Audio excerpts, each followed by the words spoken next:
이번 주에는 이제 하나님과의 관계를 이제 살펴보는 그런 시간이에요. 그래서 제목이 하나님과의 관계 1, 하나님의 말씀 위에 삶의 기초 세우기라고 이제 기록이 되어 있어요. 이 마더와이즈 지혜편의 키워드가 뭘까라고 생각을 해보면 이제 관계 맺기이죠. 그런데 좀 더 정확하게 말하면 바른 관계 맺기. 그리고 그 내용 중에 하나님과 관계 맺고 나 자신과 관계 맺고 가장 가까운 가족인 남편과 자녀 그리고 바른 관계 맺기. 그리고 세상에서 만약 일을 하시게 될 경우에 그 세상에서의 일을 어떻게 관계 맺어야 되는가라는 부분들을 이제 얘기를 하고 있어요. 바른 관계 맺기라고 말한다면 그 바른 관계, 그것을 정하는 기준이 도대체 뭘까를 생각을 해보게 돼요. 만약에 사람이 100명이 있으면요, 기준이 100개가 있겠죠. 그런데 그것들을 이제 모아서 보편적인 기준으로 이렇게 겹치는 영역들을 찾아볼 수가 있겠죠. 만약에 그렇다면 우리에게 보편적인 기준, 바른 관계라고 할 때 바른의 보편적인 기준이 도대체 뭘까? 그리고 어디에 있을까라고 생각해 보게 돼요.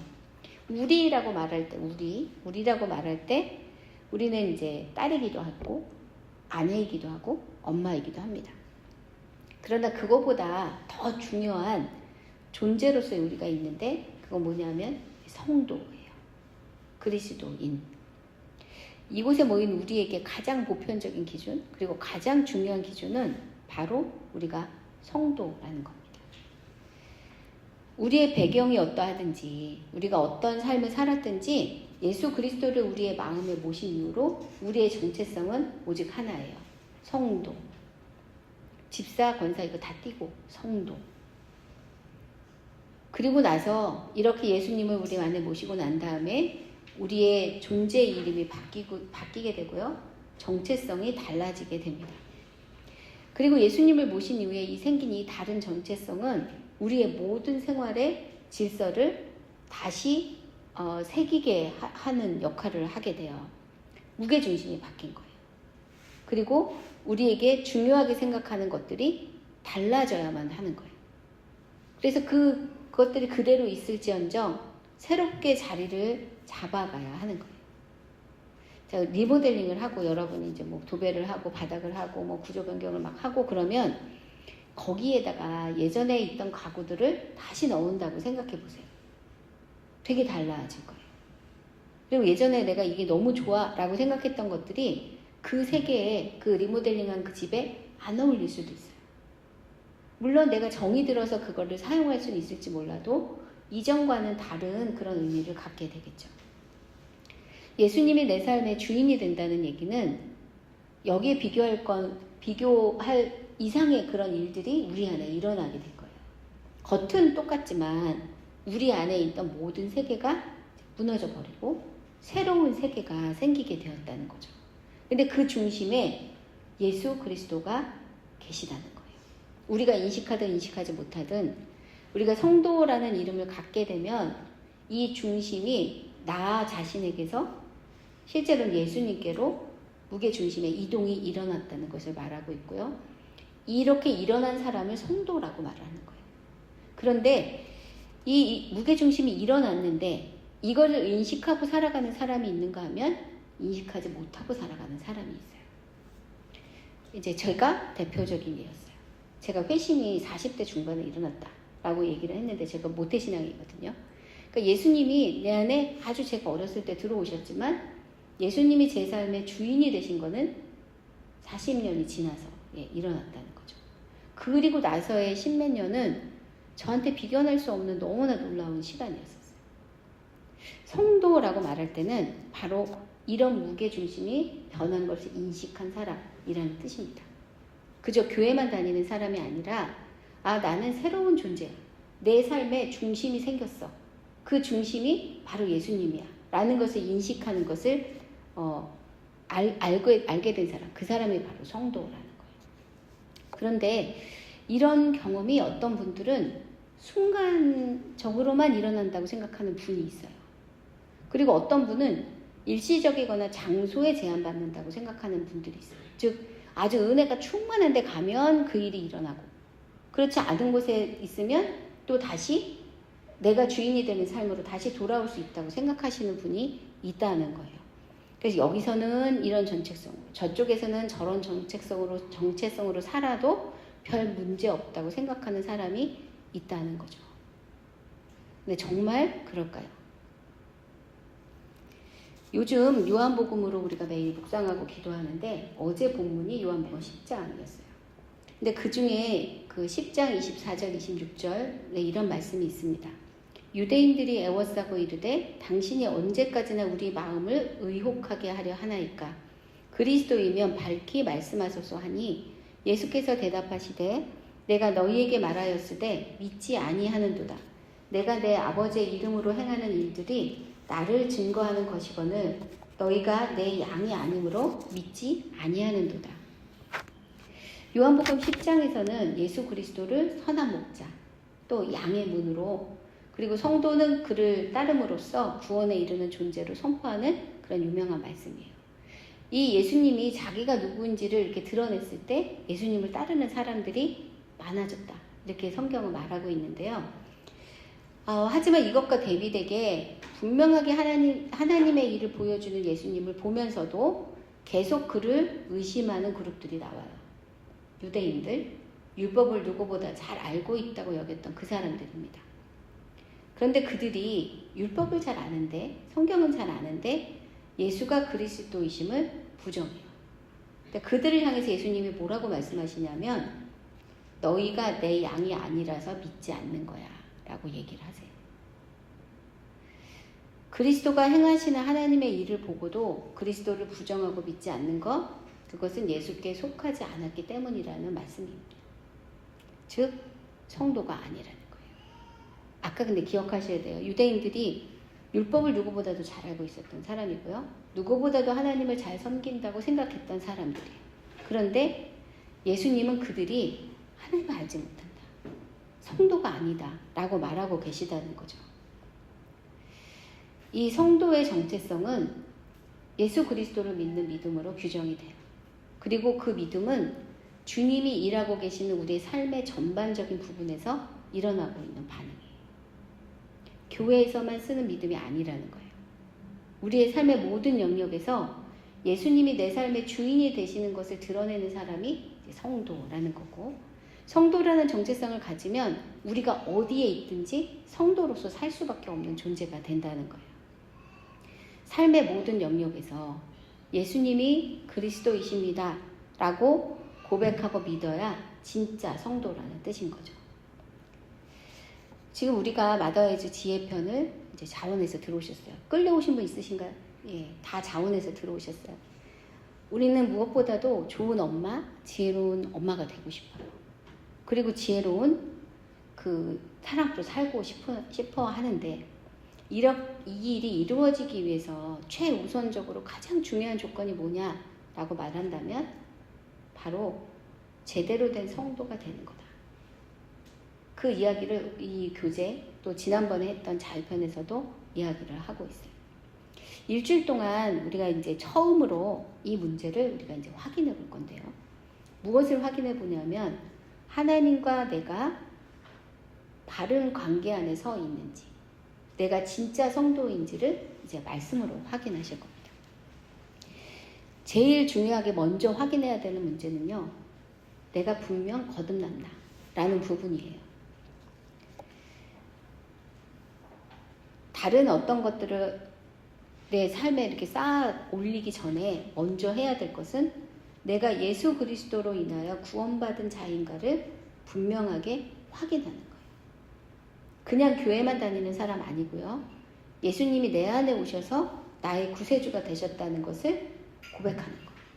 이 일은 강압적인 일로 시작한 것이 아니라 내가 자발적으로 예수님을 내 안에 초청했기 때문에 이루어진 것이고, 그렇게 오신 예수님이 내 안에서 진짜 왕으로, 진짜 주인으로 확실하게 서 계신가, 이것을 확인하는 게 진짜 성도라는 거예요. 제가 아까 모태신앙인데 40몇 년 동안 예수 믿는 게 뭔지 모르고 살았다. 저 교회에서 떠난 적이 없어요. 그리고 사람들이 보기에 괜찮은 성도였어요. 그리고 이제 사역자도 됐잖아요. 사역자 안 해도 되고. 그게 다 아무것도 아니라는 거예요. 왜냐하면 그때는 제 의지로 하나님을 따르는 삶을 살았어요. 때로는 잘 되고 때로는 안 됐죠. 그런데 내 속마음이 정말 변했냐? 제가 양심의 손을 얹고 생각하면 아닌 것 같아요. 제 마음대로 살았어요. 제가 보기에 옳다고 생각하는 대로 살았다는 거죠. 그런데 예수 믿는 게 내 안에 예수님이 오신 것이고 그 예수님이 진짜 왕으로서 나를 주장하셔야 된다. 그렇게 하기 위해서 내가 예수님께 순종해야 된다.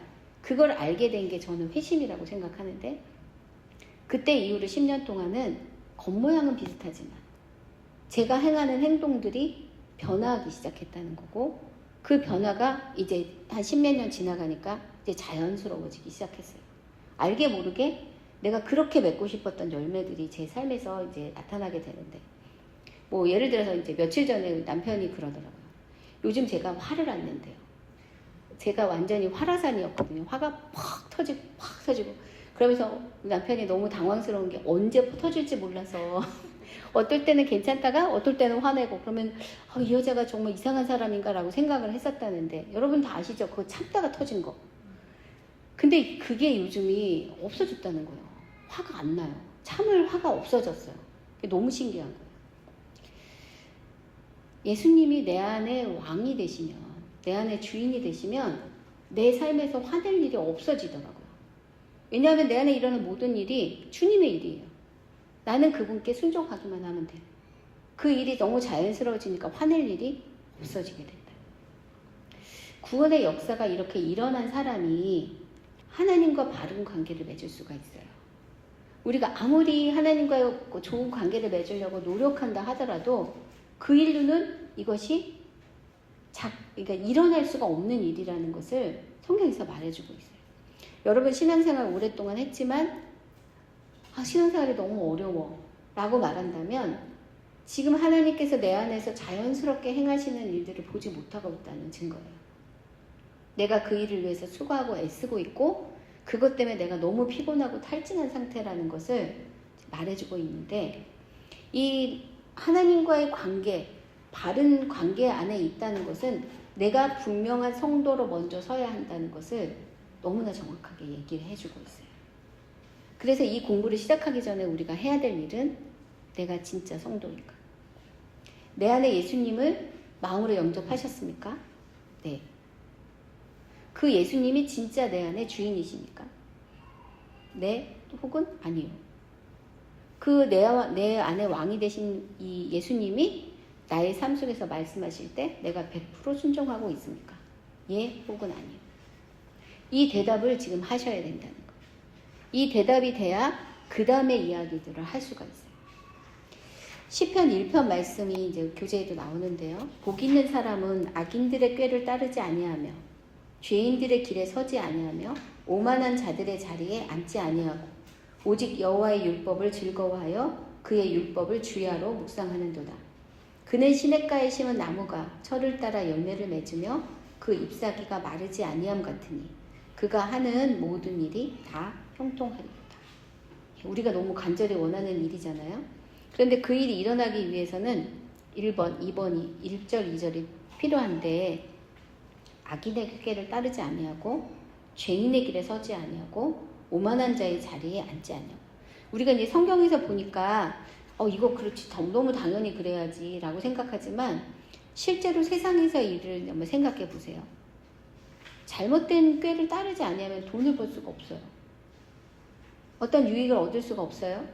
죄인들의 길이 서지 아니하면 모든 재밌는 일은 다 죄야. 그러니 모든 재밌는 일을 다 멈추고 수도승처럼 살지 않는 이상 죄인의 길에 서지 않는 게 힘들어요. 오만한 자의 자리에 앉지 않고 내가 가고 싶은 그 자리, 거기에 있는 사람들의 그 교만함, 오만함, 뭔가를 이루었다고 하는 사람들의 그 상황들을 보면 교만하지 않을 수가 없어요. 다른 사람 다 이기고 그 자리에 갔으니까. 그런데 그걸 마음으로 우리도 탐한단 말이에요. 이런 일들이 일어났으면 좋겠다 이렇게 생각을 하지만 그 일들이 일어나기 위해서 우리가 치러야 될 대가가 있다는 것을 잘 몰라요. 우리 본성은 하는 2절, 3절에 있는 일들이 저희 안에 일어났으면 좋겠다. 원하죠. 그러나 우리 본성은 이걸 좋아하지 않아요. 왜냐하면 1절의 일이 먼저 일어나야 되기 때문인 거예요. 본성이 원하지 않는 거, 좋아하지 않는 거, 그래서 우리 힘으로 이런 일을 이루는 데는 너무나 어렵고 고행 같은 일이라는 거예요. 그런데 성경은 뭐라고 말하고 있냐면 이거를 우리 힘으로 이루려고 애쓸 필요가 없다라고 말하고 있어요. 하나님께서 이미 그 일을 이루셔서 우리에게 주셨다고 얘기를 하고 있는 거죠. 토마토 여기 토마토 있죠? 토마토 이게 풀이 자라면서 나무가 자라면서 나는 열매를 맺고 말 거야. 열매를 맺을 거야. 막 이래갖고 열매를 맺는 게 절대 아니잖아요. 그냥 땅에 뿌리 박고 서 있다 보면 바람도 맞고 물도 먹고 그러다 보면 토마토 열매가 생겨서 자라게 된단 말이에요. 성령의 열매도 우리가 그리스도 안에 있을 때, 그리스도의 생명 안에 우리가 있을 때 너무 자연스럽게 우리 안에서 나타나는 거지, 우리가 그 열매를 맺으려고 애쓰고 수고해야 되는 게 아니다. 성경이 너무 정확하게 얘기를 해요. 갈라디아서 5장에 나오는 그 성령의 열매, 그거 우리가 노력해서 맺는 열매 아닙니다. 하나님께서 우리가 주님과 연합해 있을 때 나타나고 있다는 것을 보여주고 있는 거예요. 우리가 지난번에 그 자유편에서 이 구원의 열매, 그 은혜가 얼마나 크고 생생한 능력인지를 함께 나눴어요. 우리가 번데기에만 머물지 않고 번데기를 찢고 나와 나비가 돼서 날아오르는 것, 그게 진짜 성도라고 우리가 배웠잖아요. 우리가 이제 그리스도 안에서 지혜로운 여인으로 또 지혜로운 하나님의 사람으로 서기 위해서는 바로 이 시점부터 시작해야 된다는 거예요. 번데기에서 나와서 나비예요. 완전 탈바꾸고 간 나비인데 이제 그 나비가 날아올라서 하나님과 또 하나님이 우리에게 주신 사람들과 관계를 맺으며 자유롭게 하나님의 일들을 이루어나가는 거. 그리고 그것을 어떻게 해야 되는지 그 지혜에 대해서 여기서부터 시작해야 된다는 것을 우리에게 말씀해주고 있어요. 이 성도라고 해도 사실 우리가 이제 내가 성도가 됐어. 탈바꿈한 나비가 됐어. 날아오를 수 있는 존재가 됐어.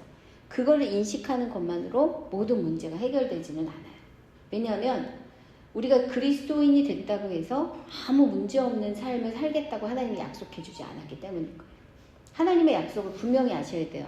너희 인생에 이제 아무 문제가 없을 거야. 아니고요. 네가 어떤 문제를 만나든 내가 그 자리에 함께 있어. 이게 하나님이 우리에게 주신 약속입니다. 그 약속의 자리에서 우리가 이것을 분명히 믿고 있는 사람은 문제가 있을 때 흔들리거나 넘어지지 않아요. 그리고 혹시 넘어졌다 할지라도 그것 때문에 당황하지 않아요. 왜냐하면 그 자리에 주님이 함께 하시고 내가 너를 떠나지 않겠다고 약속을 하셨기 때문에. 그래서 흔들리는 상황 속에서도 넘어지지 않기 위해서는 이 믿음이 분명해야 해요. 마태복음 7장 24절 25절은 잘 아는 말씀입니다.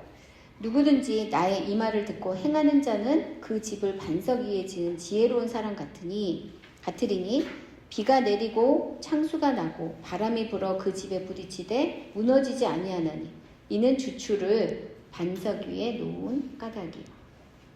성도의 삶에는 이렇게 창수가 나고 비가 오고 바람이 불어서 집이 무너질 만큼 큰 충격을 받을 수도 있다는 거예요. 그런데 그 집이 무너지지 않을 수 있는 유일한 이유는 그 기초를 반석 위에 놓았기 때문이다 라고 얘기를 합니다. 반석이 뭐죠? 네, 우리의 구원의 전부가 되시는 예수 그리스도, 그리고 그분의 말씀이에요.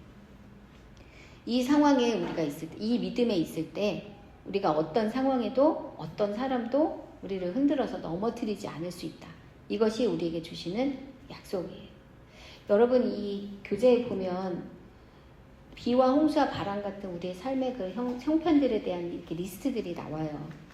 남편과의 관계에서 겪는 어려움, 자녀들의 아버지, 그리고 전 남편과 겪는 갈등, 재정적인 어려움, 자녀 문제, 과중한 일, 부족한 시간과 에너지, 새로운 곳으로의 이사, 기타 등등 위에서 나온 모든 문제, 이런 리스트들이 나옵니다.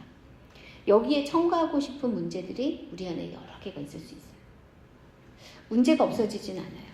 그런데 이 문제에서 이기고 흔들리지 않을 수 있는 방법은 있다. 이것을 얘기하고 있는 거죠. 환란이 커서 어려움이 너무 커서 넘어지는 게 아니라는 거예요. 넘어지는 이유는 단 하나. 주추 위에 서 있지 않았기 때문에. 믿음이 없기 때문이니까요. 말씀을 듣고 행하여 반석 위에 선 사람이라고 얘기합니다. 우리에게 주어지는 많은 말씀들이 있어요. 약속들이 있어요. 근데 그 말씀을 우리가 믿고 그 말씀대로 행하는 것이 바로 반석 위에 선 사람인데요. 말씀을 듣기는 듣지만 그 말씀대로 행하지 않으면 모래 위에 집을 지은 것과 마찬가지라는 거예요. 사무엘 하에 보면 이 다윗이 했던 이 고백이 있습니다. 시편이죠. 여호와는 나의 반석이시오, 나의 요새시오, 나를 위하여 나를 건지시는 자시오. 내가 피할 나의 반석의 하나님이시오, 나의 방패시오, 나의 구원의 뿌리시오. 나의 높은 망대시오, 그에게 피할 나의 피난처시오, 나의 구원자시라. 나를 폭력에서 구원하셨도다. 32절 여호와여 누가 하나님이며 우리 하나님 외에 누가 반석이냐. 33절 하나님은 나의 견고한 요새시며 나를 안전한 곳으로 인도하시며. 47절 여호와의 사심을 두고 나의 반석을 찬송하며 내 구원의 반석이신 하나님을 높일지로다. 다윗의 삶을 생각해 보면요, 이렇게 불안한 삶을 살았던 사람도 없어요. 왕이 되기까지 광야에서의 시간을 얼마나 오래 버텼는지 몰라요. 그런데 그렇기 때문에 다윗이 고백하고 있는 하나님은 나의 반석입니다. 여러 번 반복되는 이 고백이 결국은 다윗이 이 시기를 견딜 수 있었던 그 비결이었구나라는 것을 알게 됩니다. 다시 한번 말씀드리겠지만 우리 삶에 문제가 없을 수는 없어요. 그런데 그 문제에 이길 수 있는 유일한 방법은 우리의 반석이신 그리스도께 우리의 발을 온전히 디딛고 서는 것뿐이라는 거죠. 이 말씀의 기능 중에 하나는 우리의 흔들리지 않는 기초가 되어주시는 거라면, 또 하나는 우리에게 발의 등불이 되어주시는 거예요. 빛이 없어서 제대로 볼 수 없다면 새로운 환경에서는 아무것도 행할 수가 없어요. 두려움 때문에 꼼짝도 못할 거예요. 그런데 주님의 말씀이 우리의 삶을 비추어서 뭐가 어디에 있는지를 이제 보게 해준다면, 그리고 그것이 지금 어떻게 진행되고 있는지를 깨닫게 돼요. 여러분 혹시 연극 보신 적 있으신가요? 이게 소극장에서 지난번에 연극을 보는데 장면 전환을 위해서 이렇게 막을 내리잖아요. 연극 같은 경우. 근데 소극장은 막을 내릴 수가 없으니까 암전을 합니다. 불을 완전히 꺼요. 그리고 이제 배우들이 다다다다닥 움직여요. 어떻게 부딪히지 않고 움직일 수 있는지 혹시 여러분 아시나요? 예. 가구에 거기 있는 소품에 다 이렇게 야광을 이렇게 스티커를 붙여놨어요. 그러니까 그걸 보고 동선을 파악해서 이제 움직이게 되는 거죠. 물론 여러 번 연습을 했을 거예요. 그런데 그게 있기 때문에 그걸 기준으로 움직일 수가 있게 되는 거죠. 하나님의 말씀은 우리에게 그런 역할을 해주신다. 지금 내가 어디에 있는지를 알게 해주시고 어디로 가야 하는지를 알게 해주신다는 거죠. 그런데 그러기 위해서는 우리가 분명히 결심을 해야 돼요. 하나님의 말씀대로 살겠습니다를 결심을 해야 그 다음에 그게 이제 보이게 된다는 거죠. 기준인 줄 알아야 그것대로 따라갈 수가 있다는 거예요. 제가 이제 연극을 보는데 저는 이게 빛이 있다는 것만 알아요. 야광 스티커가 있다는 것만 알아요. 그런데 동선이 어떤지 몰라요. 그래서 그때 제가 움직이면 여기저기 부딪히고 민폐를 끼치게 되겠죠. 그런데 배우들은 자기가 어떻게 움직여야 되는지 분명히 알기 때문에 그 일이 너무나 큰 도움이 된다는 거예요. 하나님의 말씀이 모든 사람에게 다 오픈되어 있습니다. 그런데 그 말씀이 나에게 주시는 하나님의 사인이다. 내가 어떻게 가야 되는지 알려주시는 하나님의 음성이다 라고 믿고 있는 사람에게만 그게 진짜 길이요 진리요 생명이 된다는 거예요. 마음을 정해야 된다는 게 바로 그런 뜻입니다. 하나님의 말씀은 우리에게 흔들리지 않는 기준이 되어줘요. 어떨 때는 이러고 어떨 때는 저러고 이런 말씀이 아니라 분명하게 우리가 서야 되는 그 자리를 보여주는 흔들리지 않는 기준이라는 거죠. 어떤 농부가 밭을 갈고 있었대요. 그런데 이제 밭을 가면 요즘은 이제 그런 경우 거의 없는데 이렇게 소에다가 멍에를 씌워서 이게 끌고 가잖아요. 저도 어렸을 때만 본 것 같아요. 그런데 이제 이분이 열심히 밭을 가는데 지나가는 사람이 보니까 얘가 고랑에 이렇게 판 게 삐뚤빼뚤 이렇게 한대요. 근데 이게 사실은 똑바로 해야 씨도 쫙 뿌리고 효율적으로 거둘 수가 있잖아요. 그러니까 아니 도대체 어떻게 이걸 갈았길래 이렇게 삐뚤빼뚤하냐. 그랬더니 이분 얘기가 자기가 지금 소를 이렇게 끌고 가고 있는데 소가 끌고 가고 있는데 소 엉덩이를 보고 가고 있었대요. 근데 소가 실룩실룩하면 자기도 같이 실룩실룩. 그러니까 이제 그 고랑이 왔다 갔다 했다는 거죠. 그러니까 지나가던 사람이 알려줬대요. 아유 그렇게 하면 어떡해. 소 엉덩이는 왔다 갔다 하는데 얘 보지 말고 저 앞에 있는 저 나무를 보고 가. 소가 실룩거리거나 말거나 눈은 저 앞에 놓고 가면 이제 제대로 갈 수 있을 거야. 이제 그렇게 했더니 정말 곱게 밭을 갈게 되었다. 우리가 지금 보는 기준이 되게 중요해요. 지금 실룩실룩하는 지금 막 현재 그 기준들이 하나님의 것이 아닌 것들은 계속 변화돼요. 만약에 우리의 관점을 거기다 두게 되면 어떨 때는 이랬다 어떨 때는 저랬다 우리 애들이 가장 큰 피해자가 될 거예요. 그런데 영원히 변하지 않는 하나님의 말씀에 우리의 시선을 고정하고 그 말씀이 가르치는 대로 한다면 어떨 때는 우리 아이들에게 정말 거센 그 반발심을 일으킬 수도 있을지 모르겠어요. 그러나 그 시기가 지나면 반드시 그 아이들이 엄마 그때 변하지 않는 말씀으로 나를 지도해줘서 너무 감사해요 하는 말이 나오는 때가 반드시 옵니다. 반드시. 생각보다 멀지 않아요. 반드시 와요.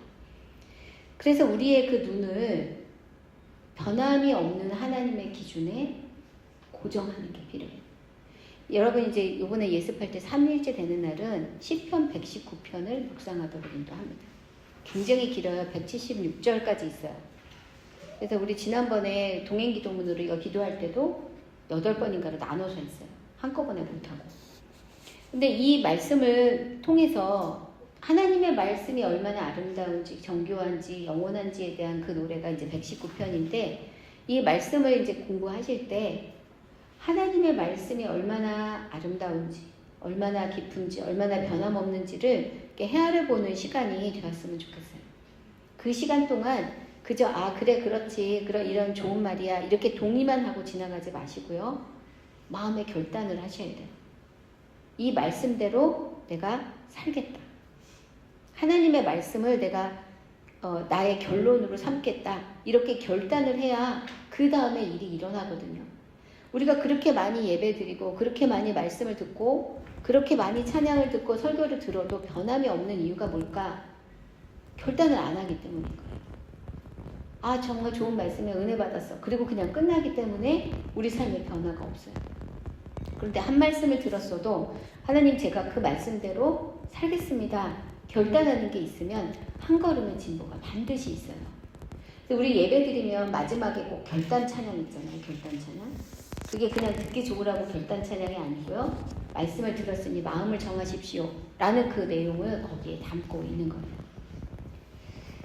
이 하나님의 말씀이 또 하시는 그 역할 중에 하나는 날서는 검이 된다라고 표현을 하고 있는데 말씀은 우리 삶 가운데서 하나님의 기준으로 모든 것이 어떠한지를 분별하고 그것을 잘라내는 역할을 해요. 히브리서 4장 12절 잘 아는 말씀이죠. 하나님의 말씀은 살아있고 활력이 있어 좌우의 날선 어떤 검보다도 예리하여 혼과 영과 및 관절과 골수를 찔러 쪼개기까지 하며 또 마음의 생각과 뜻을 판단하나니 라고 말씀하고 있습니다. 하나님의 말씀이 우리의 삶을 조명하고 그래서 우리가 마음을 정해서 하나님 이게 잘못된 것이었군요. 하나님께서 이것을 고쳐주시길 원합니다. 라고 그 말씀을 우리가 받아들이게 되잖아요. 그러면 하나님의 말씀이 우리 삶 속에 들어오셔서 대대적인 수술을 감행할 수가 있습니다. 영과 혼과 관절과 골수를 찔러 쪼개고 마음의 생각과 뜻을 판단할 수 있어요. 그런데 주의할 것은 그럴 수 있다. 그러지 못할 수도 있다는 거예요. 이런 결과가 구체적인 삶의 결과가 나타나려면 우리의 동의가 반드시 필요해요. 우리가 마음의 결단을 하고 이 일을 해주십시오라고 하나님께 요청하는 게 있어야 된다는 거예요. 하나님은 인격적이시다라고 말할 때요, 그게 이런 뜻이에요. 억지로 안 하신다는 거예요. 우리 마음에 들어오셨을 때도 우리가 초청해서 들어오셨어요. 억지로 우리 마음을 점령하지 않았어요. 사탄은 그렇게 해요. 우리의 마음을 억지로 점령해요. 그러나 하나님은 인격적으로 우리가 동의해야만, 우리가 마음을 들여서 하나님의 요청을 해야만 우리 안에 들어오실 수 있고요. 이 혼과 영과 및 관점과 골수를 찔러 쪼개고 마음의 생각과 뜻을 판단하는 이 역사도 우리가 하나님 그렇게 해주십시오라고 요청해야만 우리 안에서 이루실 수 있다는 거예요. 하나님과 우리가 협력이 필요하다. 하나님은 그 일을 100% 할 수 있습니다. 1000% 할 수 있습니다. 그런데 우리가 싫어요 하면 절대 못 하시는 거예요. 안 하시는 거예요. 하나님께서 또 성경이 계속적으로 우리의 마음이 중요하다 말씀하시는 이유가 바로 여기에 있어요. 하나님의 능력이, 말씀의 능력이 수술용 칼같이 예리하다고 해도 칼집에서 꺼내지 않으면, 또는 그것을 상처 부위에 놓지 못하게 한다면, 그리고 무엇보다도 이 칼을 하나님의 손에 맡겨서 하나님께서 집도하도록 내어드리고 순종하지 않으면 아무런 일도 일어나지 않는다는 거예요. 말씀을 읽고 대할 때 마음을 정해서 나가야 되는 이유가 여기에 있어요. 그래서 어떤 말씀을 만나든 그 말씀이 우리 삶의 어떤 부분을 지적하시든 순종해서 하나님께서 우리의 삶에서 구체적으로 일해주세요 라는 것들을 고백하고 그것을 경험하도록 이 4단원, 그러니까 날선검의 부분들이 우리에게 이제 말씀의 역할을 알려주고 있어요. 마지막 5번째 부분은 이 하나님의 말씀이 지금 살아서 역사하는 말씀이라는 거예요. 과거에 그냥 있었던 말씀이 아니고요. 지금 그 말씀이 우리 안에 역사하실 수 있는 말씀이라는 거죠. 요한복음 1장에 보면 태초에 말씀이 계시니라. 이 말씀이 하나님과 함께 계셨으니 이 말씀은 곧 하나님이시라.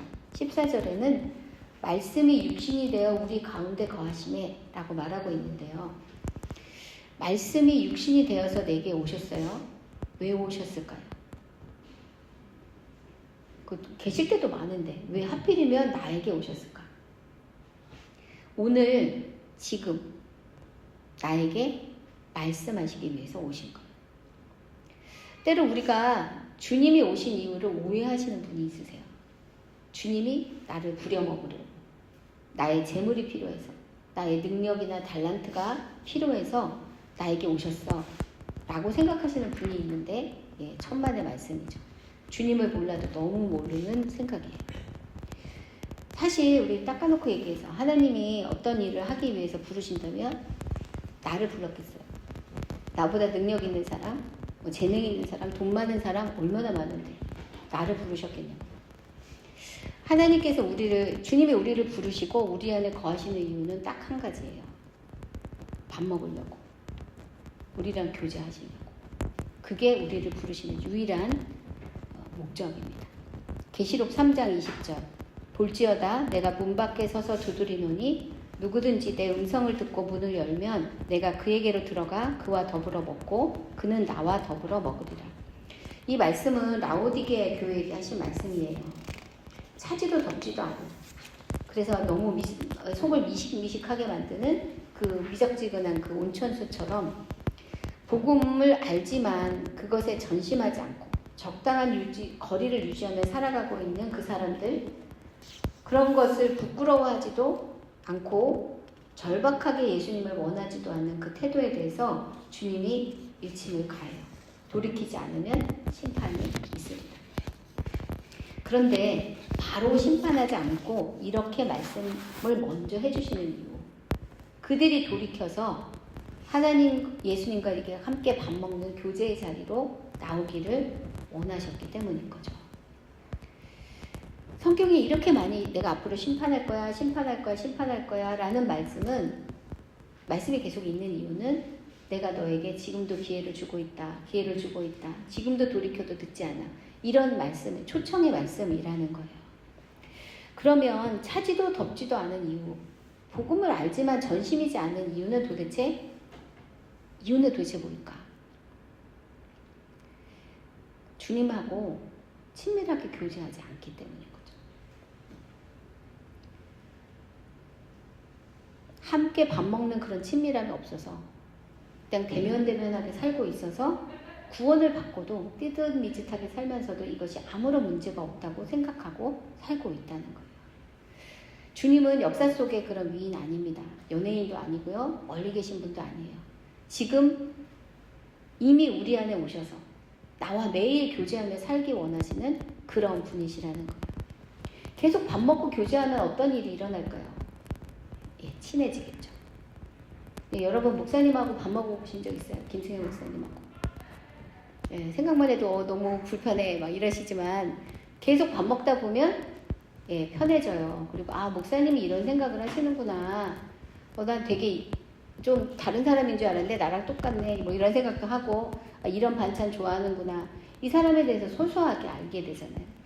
주님과 밥 먹는 교제는 바로 이런 거예요. 그냥 멀게만 느껴졌던 주님이 너무나 가깝게 그리고 살아계시는 그분이구나. 내가 예수님께 대해 이런 부분을 오해했구나. 라는 그런 기회를 가질 수 있는 그 교제를 말한다는 거예요. 그럼 이 살아있는 주님과의 교제는 무엇으로 어떻게 나눌까요?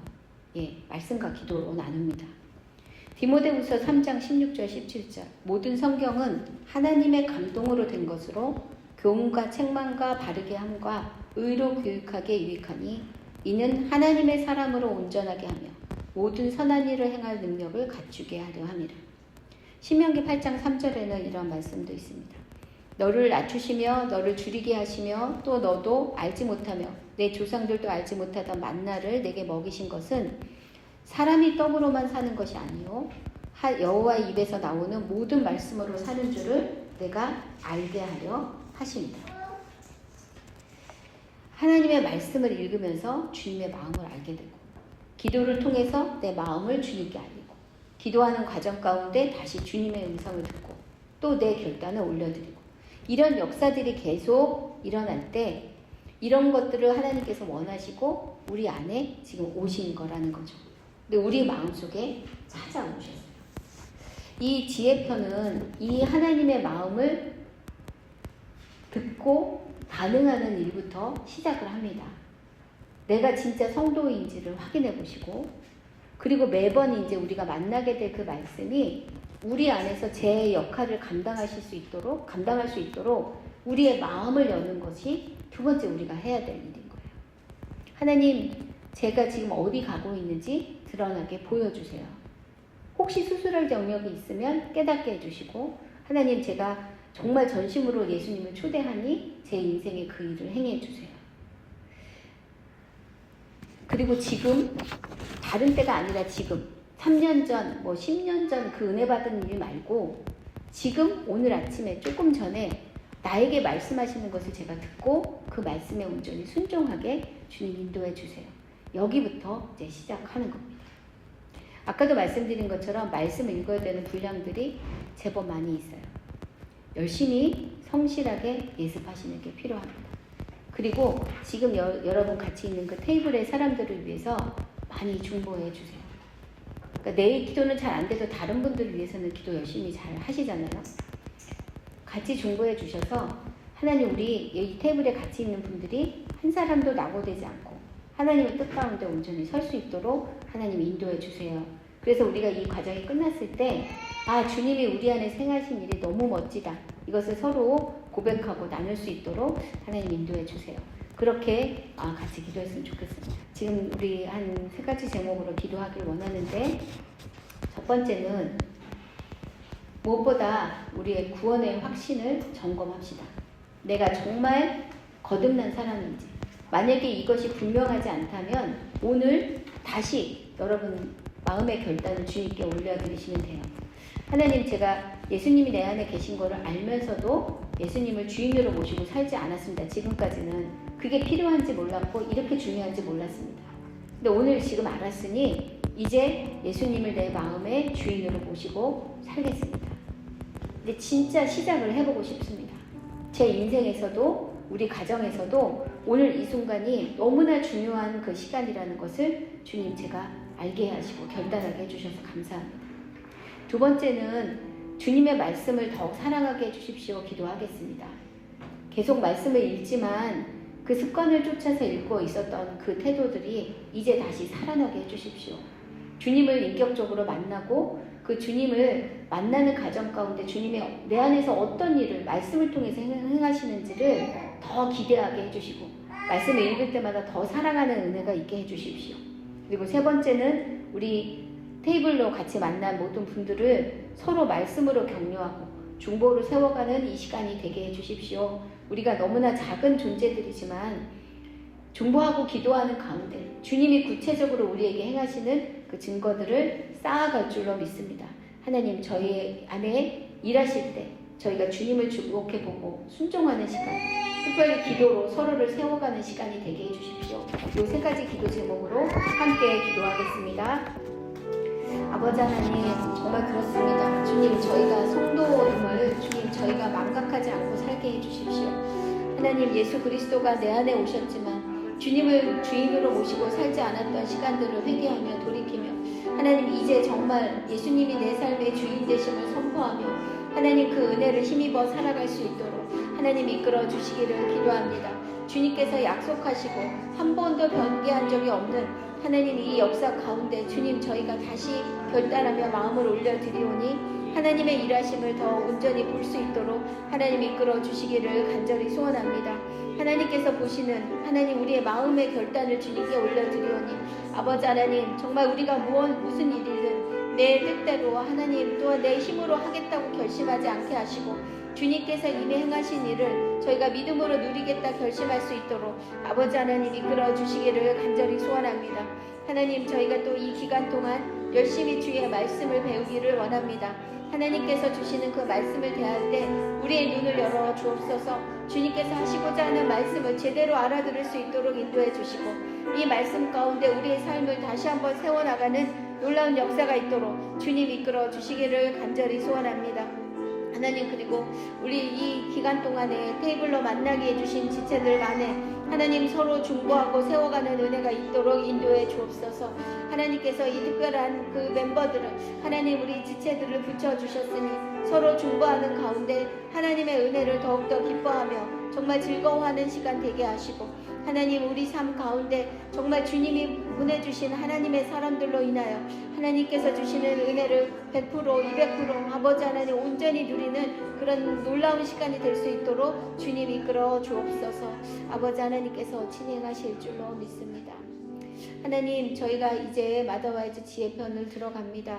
하나님, 우리의 지혜 없음을 주님 앞에 이렇게 고백하오니 하나님, 이제 예수 그리스도 안에서 새로 거듭난 그런 생명으로 주님의 지혜를 배워나가며 주님 안에서 우리의 인생을 다시 한번 하나님 온전하게 세워나가는 그런 시작을 주님과 함께하게 하여 주옵소서. 다른 무엇보다 주님과의 관계 온전히 세우며 이 일을 시작하기를 원합니다.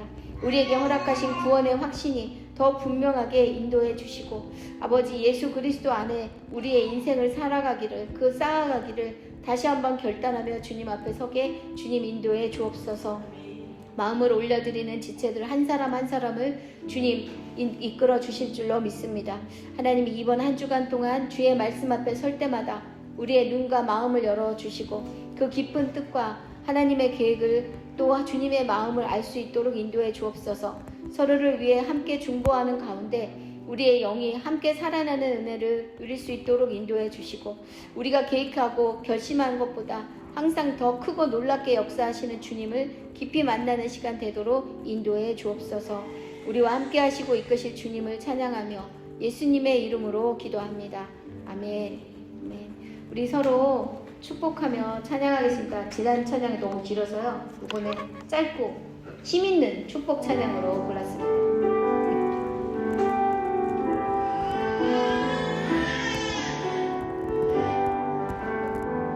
하나님께서